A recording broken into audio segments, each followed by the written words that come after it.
নমস্কার দর্শক বন্ধুরা, আমরা আজকে বানাবো চিকেন 65। নিয়ে নিয়েছি 750 গ্রাম বোনলেস চিকেন। তাতে আদা আর রসুন বাটা 2 টেবিল চামচ দিয়ে দিলাম। নুন দিয়ে দিলাম 2 চা চামচ, জিরে গুঁড়ো দিলাম 2 চা চামচ,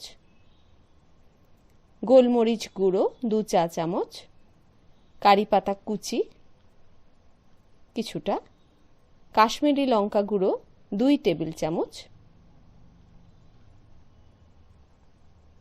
ঘরে পাতা টক দই 3 টেবিল চামচ মতো দিয়ে দিলাম। এটা আমি ম্যারিনেট করছি, ভালো করে মাখাচ্ছি। যেসব উপকরণগুলো দিলাম ভালো করে মাখিয়ে আমি কিছুক্ষণের জন্য ঢেকে রাখবো। এটা একটা স্টার্টার আইটেম। চিকেন 65 আজকাল প্রায় লোকে শুনে থাকে, আমরা সেটাই বাড়িতে বানাচ্ছি। এবারে আমার মাখা হয়ে গেছে, আমি আধ ঘন্টার জন্য ঢেকে দিলাম। আধ ঘন্টা পর আমি ফিরে এলাম। দেখুন বেশ খানিকটা জল ছেড়ে দিয়েছে। এবার এই জলটাকে আমাকে আঁটো করতে হবে, তাই কর্নফ্লাওয়ার দিয়ে দিলাম 2 টেবিল চামচ আর রাইস ফ্লাওয়ার দিয়ে দিলাম 3 টেবিল চামচ। অর্থাৎ আমরা যখন বড়া ভাজি তখন যেমন একটা মাখো মাখো ব্যাটার বানিয়ে ফেলি, ঠিক সেটাই আমাকে বানাতে হবে, যাতে জলটা একদম সোক করে যায়। দেখুন বেশ আঠালো হয়ে গেছে ব্যাপারটা। এইবারে সমস্ত চিকেন সহ উপকরণগুলো আমি ভালো করে মাখিয়ে নিলাম। এবারে আমি ভাজবো। কড়াইতে সাদা তেল দিয়ে এবারে একটা একটা করে ব্যাটার মাখানো চিকেনগুলো ভেজে নিচ্ছি।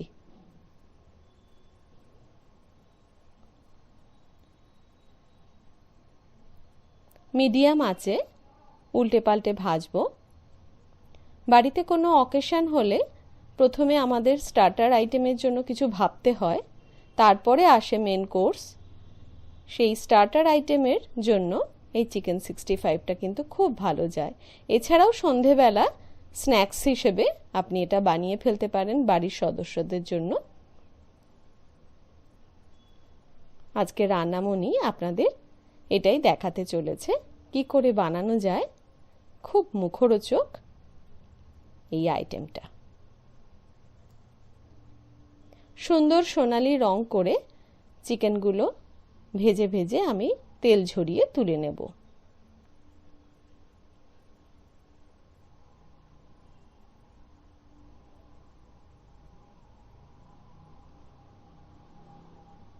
একটা প্লেটের মধ্যে সমস্ত ভাজা চিকেনগুলো আমি তুলে নিলাম। দেখুন দেখলেই বোঝা যাচ্ছে ক্রিস্পি হয়েছে। এইবারে আবার কড়াইতে অল্প তেল দিয়ে 2 শুকনো লঙ্কা আর 4টে কাঁচা লঙ্কা ফোড়ন দিলাম। এবারে অনেকটা রসুন কুচি দিয়ে দিলাম, প্রায় 4 টেবিল চামচ মতো। এই রসুনটা কিন্তু কুচি। কারি পাতা দিয়ে দিলাম 1 মুঠ। এবারে একটু সঁতে করে আমি ভেজে নেব, অর্থাৎ বেশি ফ্রাই করার দরকার নেই, একটু নরম নরম হলেই হবে। এবারে ফ্রাইড চিকেনগুলো সবের মধ্যে দিয়ে দিলাম।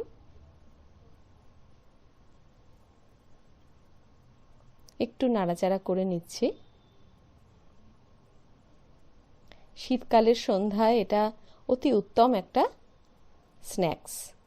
এইবারে একটা বাটিতে কিছুটা টমেটো সস নিয়ে তার মধ্যে অল্প নুন আর অল্প গোলমরিচ মাখিয়ে ফেটিয়ে আমি তার থেকে 3 টেবিল চামচ দিয়ে দিচ্ছি। চিলি সস দিয়ে দিলাম 1 টেবিল চামচ।